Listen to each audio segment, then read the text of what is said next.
welcome back to Gage Boys Garage. Today we about finished the 1955 CJ3B build.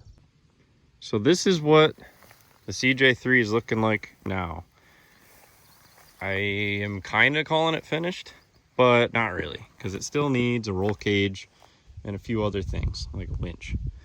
But I'd like to just wrap up this build series with a video and kind of get it out there for anyone that was wondering what's in this thing. This Jeep started out as a 1955 CJ5, and I restored the frame and axles, and I got the Kubota engine sitting in the frame, and I just started restoring that CJ5 tub, and I really wasn't happy with it. The tub was rusted beyond repair for my skill set, and I then started searching for this tub.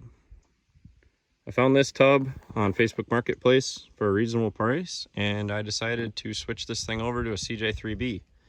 Luckily, the frame is almost identical between the two, and it basically bolted right on. This is the heart and soul of this thing, and this is why I like this build so much.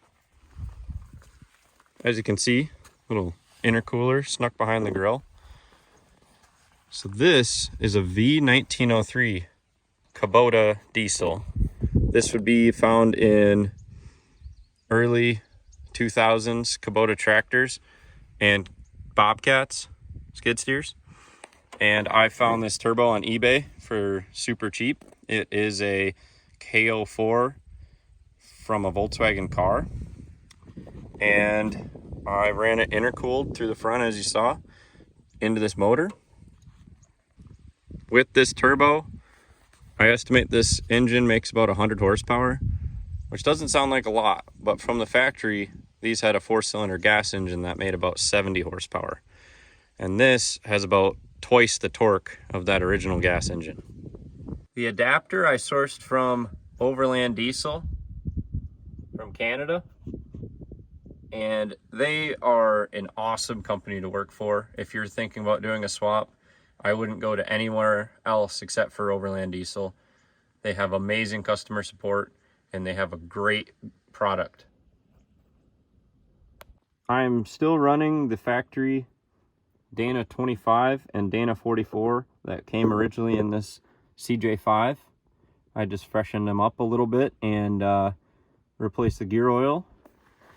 I'm running YJ leaf springs with some custom mounts that I made.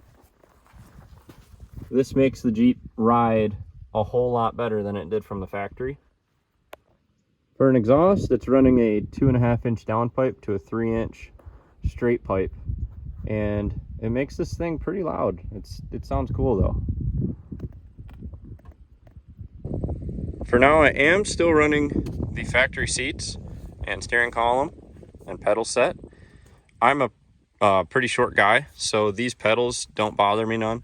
A lot of the guys that are taller switch them out for swing pedals because they get a little more room. But for now, I really like it. I like the old classic feel of this thing. One thing that helps me drive this thing a lot, because I'm not an experienced off-road manual driver, is this little finger throttle I added. This is just a bicycle brake lever, cable brake lever, and this allows me to have one hand on the shifter, a foot on the clutch and brake, and throttle it when you're starting and stopping on hills. Another thing I did on this build is I took up all of the drum brakes and swapped them out for Geo Tracker disc brakes, all on all 4 corners. This bracket here is from Brennan's Garage, and it allows you to run Geo Tracker calipers and rotors on all 4 corners of these Jeeps, and it makes a heck of a difference when these things get out in the mud and stuff. Thanks for watching this episode of Gage Boys Garage. That was just a quick overview of my 1955 Willys CJ3, and if you have any questions, leave them in the comments.